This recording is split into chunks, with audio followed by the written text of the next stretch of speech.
일주일 아침 새벽기도에 시작하겠습니다. 우리 찬송가 433장으로 찬송하시겠습니다.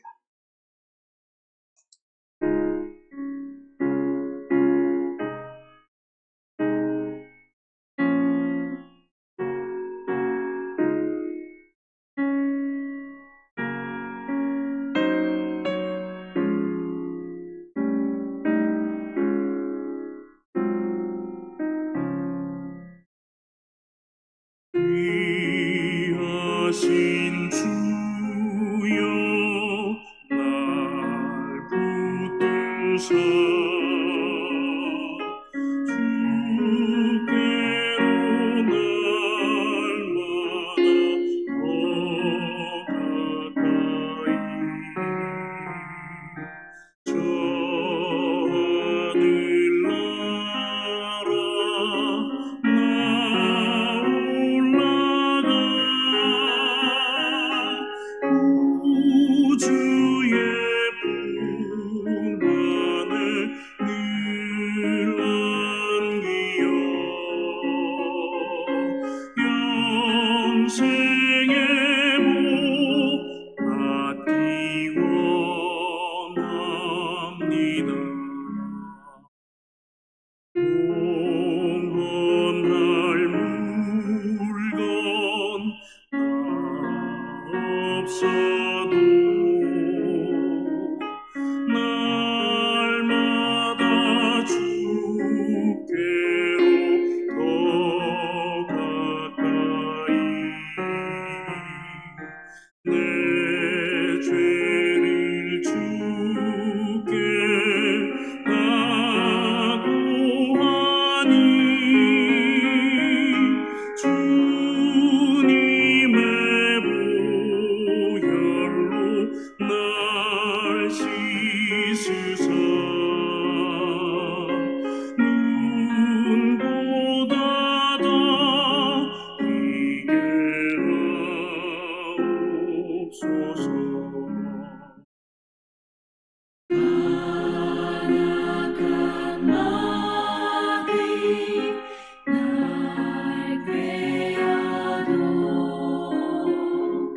주 예수 앞으로 더 가까이 이 세상 속한 그 허영심 또 주한 생각을 놔버리니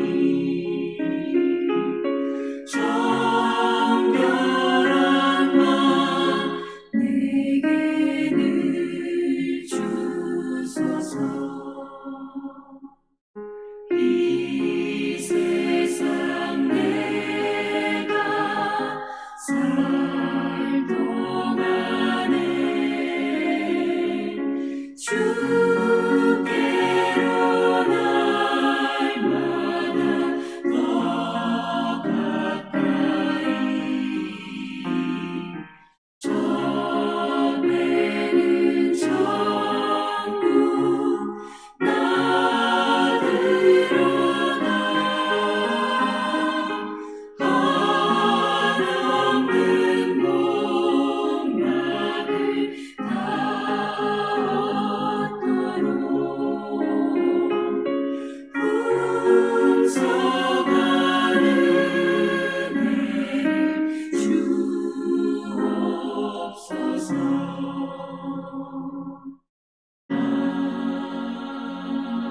아멘. 주여, 오늘 거룩한 주일을 저희들에게 허락하셨사오니 이날 우리의 모든 입술을 통해서 하나님 찬양하게 하시고 영광 돌리게 하여 주옵소서. 우리의 기도와 예배가 하나님 앞에 상달되게 하시고 하나님의 그 구원의 은혜에 우리의 입술이 찬송하는 데 사용되게 하여 주옵소서. 예수님 이름으로 감사 기도 오늘 예시록편 13절에서 20절 말씀을 통해서 은혜를 나누도록 하겠습니다. 여호와여 내게 은혜를 베푸소서. 나를 사망의 문에서 일으키시는 주여, 나를 미워하는 자에게서 받는 나의 고통을 보소서.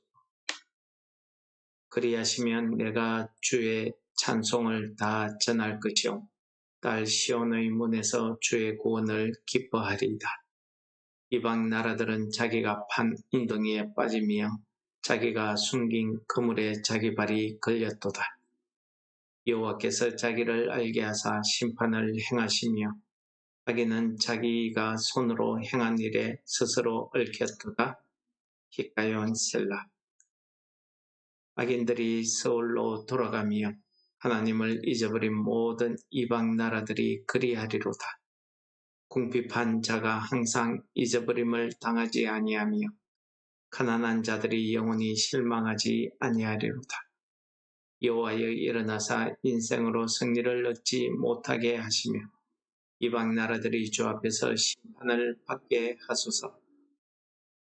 여호와여 그들을 두렵게 하시며 이방 나라들이 자기는 인생일 뿐인 줄 알게 하소서. 셀라. 계속되어지는 다윗의 기도, 즉 심판주이신 하나님을 찬송하는 찬송의 노래입니다. 오늘 본문의 내용은 다윗의 모든 삶에 있어서 하나님께서 구원의 은혜를 베풀어 주시기를 요청하는 그러한 내용이 되겠습니다. 나를 사망의 문에서 일으키시는 주라고 오늘 구원의 하나님을 그렇게 표현하고 있습니다.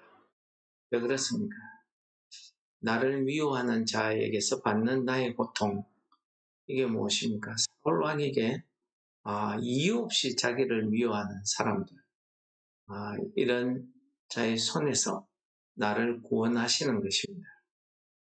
이유 없이 나를 핍박하고 이유 없이 나를 죽이려고 하는 이런 자의 손에서 나를 구원하시는 하나님이란 그런 표현으로 나를 사망의 문에서 일으키시는 주라고 이렇게 표현하고 있습니다.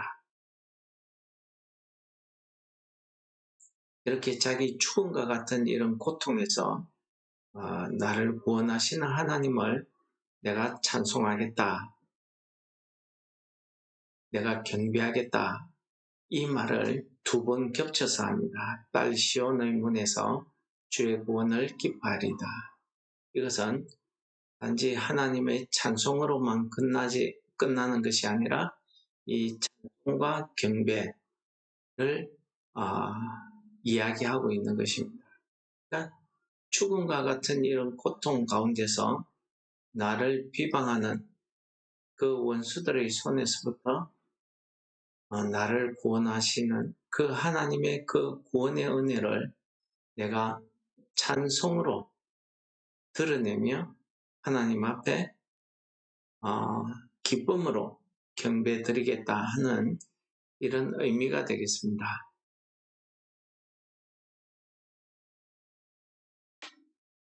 그 다음 15절부터의 이 내용은 앞으로 하나님께서 이 땅에 모든 사람들을 향해서 베푸시는 그 심판의 내용이 어떠할 것을 이야기하고 있는 말씀입니다. 나의 대적, 나의 원수, 혹은 악인, 이러한 내용들을 오늘 본문에서는 이방 나라라 이렇게 표현합니다. 한마디로 하나님과 상관없이 살아가는 사람들을 이야기하죠. 하나님을 알지 못하는 사람 뿐만 아니라 하나님과의 관계가 완전히 끊어져서 하나님과의 하나님으로부터 벗어난 삶, 하나님과 무관한 그런 삶을, 자기 자신의 삶을 사는 그런 사람들. 앞에서 설명드렸듯이 이 시편에서는 악인이다, 나의 대적, 나의 원수, 이런 말로 표현을 하고 있습니다. 물론 이방 나라, 하나님의 택함을 받지 못한, 또는 하나님을 알지 못한 우상을 숭배하는 이런 등등의 뜻이 다 포함된 단어가 이방 나라, 이렇게 표현하고 있습니다. 하나님과 무관한, 하나님을 의식하지 않고 이 땅을 살아가는 모든 사람들은 자기 인생, 자기 노력으로, 자기의 그 힘으로 내가 이 땅을 살아간다, 이렇게 생각합니다. 그래서 하나님의 심판과도 상관이 없지만은 하나님과는 전혀 상관없는, 내가 열심히 살아서 내 능력껏 내가 주어진 환경에서 열심히 해서 내가 살아간다, 이런 생각을 하고 있는 이런 인본주의 사상에 있는 그런 믿음, 이런 것을 다 포함하는 말로 한마디로 이방 나라들, 이렇게 이야기합니다. 보통 우리 사람들이 그렇지 않습니까? 나는 이 길이 옳다고 생각하고 살아가는데 그 길이 정말 옳은 길이 되어서 승승장구하면서 살아가는 사람도 있습니다. 그러나 결국에는 그 길이 하나님 앞에서 심판의 길로, 징계의 길로 나아가더라는 것입니다. 이것을 표현할 때 웅덩이라는 표현입니다. 웅덩이가 우리가 가는 길에서 잘 보인다고 하면 우리가 피해가지, 그 웅덩이에 스스로 들어가는 사람은 없지 않습니까? 그물, 숨긴 그물도 같은 단어입니다. 같은 의미를 가지고 있죠. 이런 것들은 하나님의 심판을 이야기합니다. 그러니까 이 웅덩이나 숨긴 그물이 보이지 않는 겁니다. 모르는 겁니다. 그러니까 이 땅을 살아가도 하나님과 상관없이 자기의 노력으로, 자기 능력으로, 자기 뜻대로 이렇게 살아가는 그런 사람들을 이야기하는 것입니다. 그래서 16절에 보시면은 여호와께서 자기를 알게 하사 심판을 행하셨습니다. 하나님의 심판, 판단이 하나님의 심판대 앞에서 너는 죄가 있고 너는 죄가 없고, 이런 심판을 말씀하시는 것이 아니라 여호와를 아는 것, 여호와를 알지 못하는 것에서 드러난다는 것입니다. 여호와를 안다는 것이 우리가 지식적으로 하나님을 아는 것을 말하는 게 아닙니다. 물론 그런 의미도 있지만 여호와를 안다는 것은 하나님을 의식하고 사는 겁니다. 하나님을 의식하고 살기 때문에 내 노력이다, 내 능력이다, 이렇게 말하지 않는다는 것입니다. 하나님의 은혜였다, 하나님의 은혜다, 하나님의 구원이다, 이렇게 말하는 것입니다. 표현이 다르지. 내가 아무리 믿음이 좋고 왜 열심히 다니고 오래 믿어도 모든 것이 내 노력이다, 내 힘이다, 내 능력이다 하는 사람은 하나님과 상관없이 살아가는 사람들이죠. 여호와께서 자기를 알게 하시는, 아무리 말씀을 통해서 영적으로 성령을 통해서 역사를 해도 그 깨닫지 못하는 것입니다. 인본주의 사상에 묻혀서 그냥 하나님에 관한 내용은 지식적으로만 알고 그 믿음과 실제 생활이 따로따로 서로 떨어져서 살아가는 것. 바로 이것을 심판이라고 이야기합니다. 이방인으로 표현했는데 16절에서는 악인으로 이렇게 표현합니다. 이게 뭡니까? 앞에서 설명드린 것처럼 자기가 손으로 행한 일에 스스로 얽혔도다. 이게 뭡니까? 내 노력, 내 힘으로, 내 열심으로 살아가는 것을 이야기합니다. 얽혔다고 해서 내가 하는 일이 잘못된다든지 실패한다든지 이런 것을 이야기하는 게 아닙니다. 물론 그것도 얽힌 것이지만은 내가 하는 일이 잘 되고 있을 때에도 마찬가지입니다.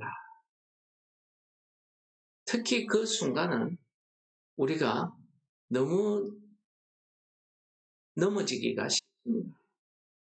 왜요? 그 순간에는 내가 스스로 노력해서 하는 일이 너무 잘 되기 때문에 하나님의 은혜, 하나님의 도우심을 의식하지 못한다는 것이죠. 바로 그것이 여호와께서 자기를 알게 하시는, 자기를 나타내시는 이 심판에 넘어진다는 거예요. 그것을 알지 못하고 가는 사람, 오늘 본문에서는 이방인, 악인 이렇게 표현을 하는 것입니다. 그 16절 가로에 보시면은 히카yon 셀라라는 말이 있는데 이 히카ion이라는 것은 우리가 신중하게 침묵으로 부드럽게 이런 의미 뜻이 있습니다. 그래서 우리가 이 부분을 해석을 하실 때에 우리가 잘 해야 됩니다. 묵상한다는 뜻이죠. 지금까지 앞의 내용을 가지고 내 삶을 되돌아보는 것입니다. 앞에 성의 가사를 보면서 나의 믿음을 다시 한번 되돌아보는 것이죠. 셀라라는 말이 잠시 멈추는 이것을 이야기합니다. 다시 높이는 거죠. 이 음악적인 용어가 들어간 것은 바로 이 시가 하나님께서 지금 13절부터 16절까지 설명한 이 내용, 하나님의 그 심판, 앞으로 이루어질 하나님의 심판에 대해서 내가 내 삶을 한번 되돌아보라, 묵상해보라, 이런 의미가 있지 않겠습니까? 결국 이러한 하나님의 심판은 악인이 서울로 돌아간 하나님을 잊어버리는 모든 이방 나라들, 악인하고 동일한 의미로 표현하죠. 다 그렇게 될 것이다 라는 것을 이야기합니다. 서울이 뭡니까? 지옥을 이야기하죠. 하나님의 나라에서 쫓겨남을 이야기하는 것입니다. 그러나 궁핍한 자는 항상 잊어버림을 당하지 아니한다. 가난한 자, 궁핍한 자, 하나님 앞에서 약자를 이야기합니다. 하나님 앞에서 우리 인생의 눈으로 볼 때에는 정말 실패자, 인생의 눈으로 볼 때에는 어리석은 자, 인생의 눈으로 볼 때에는 아무것도 할 수 없는 그런 무능력한 자, 이런 자들을 이야기하는 것입니다. 왜 이런 자들이 하나님 앞에서 잊어버림을 당하지 아니하고 영원히 실망하지 아니하고, 이게 뭡니까? 하나님의 구원의 은혜를 이야기합니다. 왜 이런 자들을 이야기하겠습니까? 그것은 하나님의 구원의 은혜를 나 없으면 한순간 한 시간이라도 스스로 살아갈 수 없다는 것을 깨닫기 때문입니다.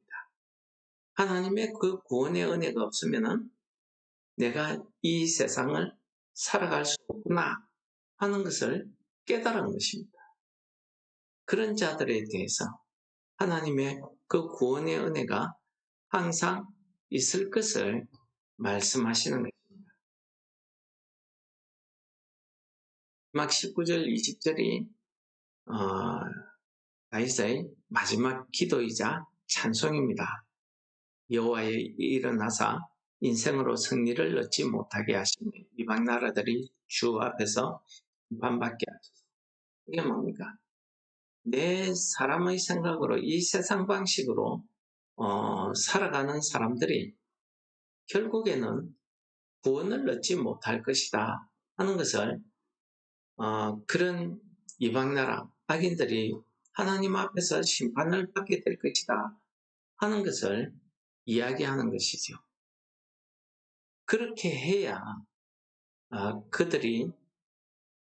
그들을 두렵게 하시며 그들이 자기는 인생뿐인 줄 알게 하소서.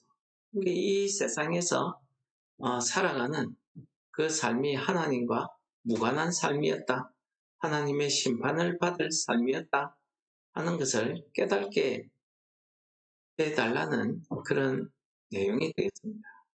오늘 본문의 말씀은 앞으로 하나님의 공의로우신 심판이 어떻게 펼쳐질 것을 우리에게 가르쳐 주시는 말씀입니다. 하나님의 은혜를 통해서 하나님께서 자기를 알게 하신다.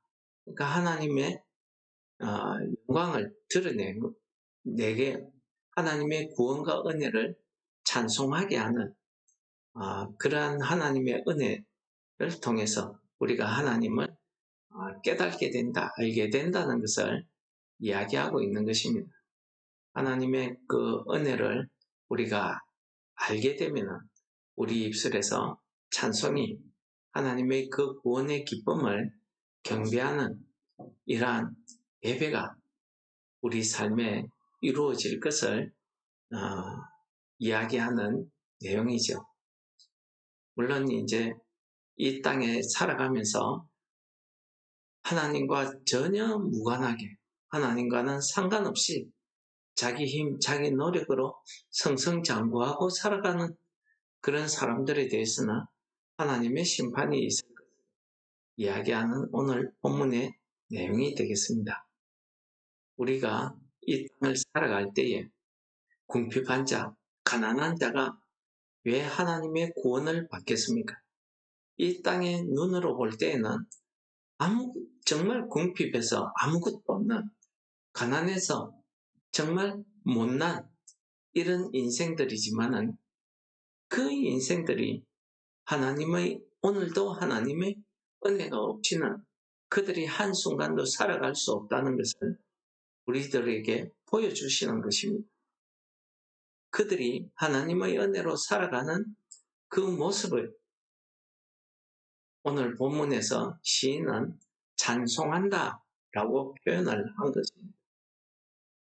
우리의 삶 가운데 하나님의 은혜를 통해서 내가 주의 찬송을 전파하는 이런 삶이 되시기를 축원합니다.